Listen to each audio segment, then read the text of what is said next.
that this particular professor or this dean in this university will defend the curriculum?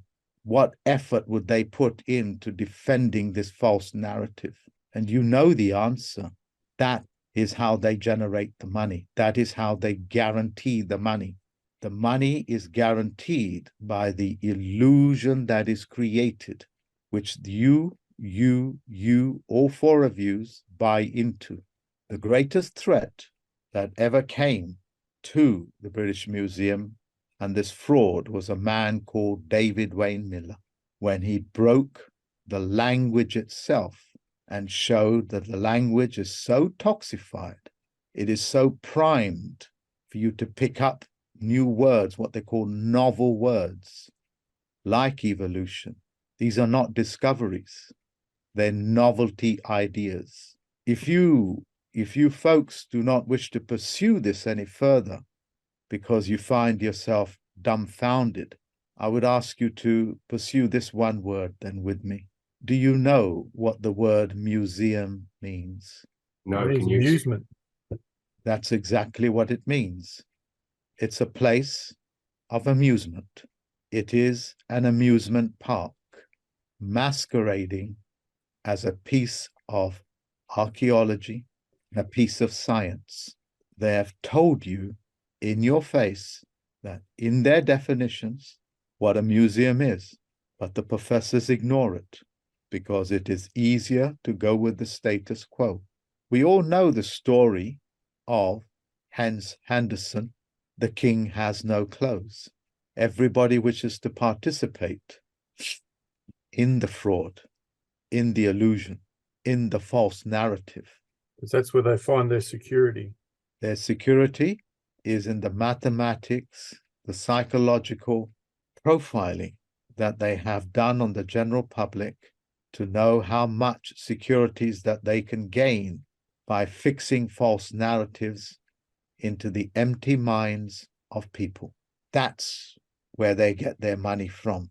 That is what the private banks, the private individuals, the public banks, the public people invest in. How plausible is this corruption and how long will it last? In other words, what is the lifespan of this false ideology called evolution, or called geology, or called fossil fuel, that was also generated by museums to let you think, to get you believe that oil comes from fossils.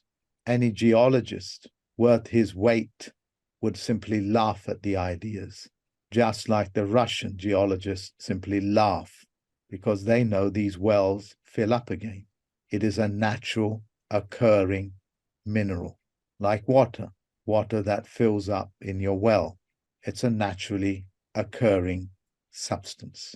How much money did they make by creating the false narrative called fossil fuel? That it's limited because if you run out of the fossils that made the oil and it's a limited resource, they can pump up the price, letting you know it's limited, it's limited, it's limited. How much can they make from that? How much money can they make by creating that false narrative? And that would be the cost of the fuel, of the petrol, of the diesel that you put in your car.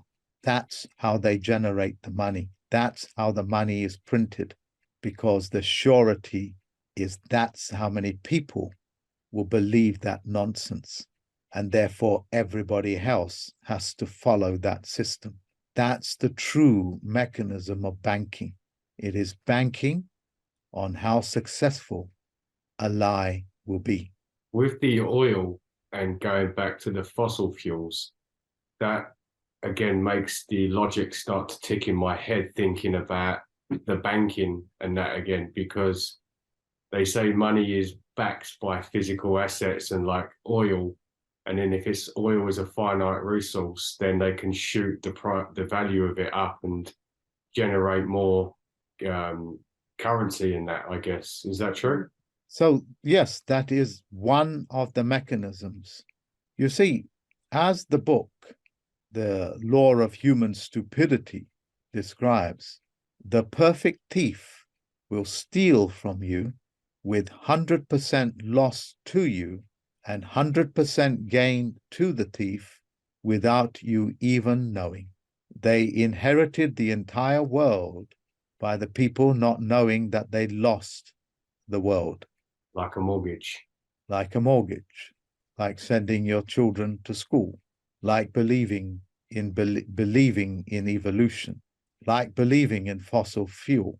A 5-year-old with minimum amount of education has the capacity to dismiss that as nonsensical, just like with global warming or global cooling. And then the bankers will give you, since you cannot agree upon whether it's cooling or warming. And do you remember the warring factions? The global coolers would attack the global warmers, and the global warmers would attack the global coolers. Do you remember that? They went to war. They attacked themselves in the streets. So they came up with climate control. Since you cannot agree or settle or use logic, then we will control your climate, your temperature, your rainfall, which they now call geological engineering. How much money can you make from setting two tribes against each other by creating an ideology that goes directly against each other? Global cooling, global warming. We all heard of the bread and butter wars. What is the bread and butter wars? It's one tribe going to war with another tribe because that tribe buttered its bread on the other side, on the wrong side of the slice of bread. So they went to war. And that is a measure for the bankers to find how stupid people really are. And they measure it. And they say, how much money can we make? How much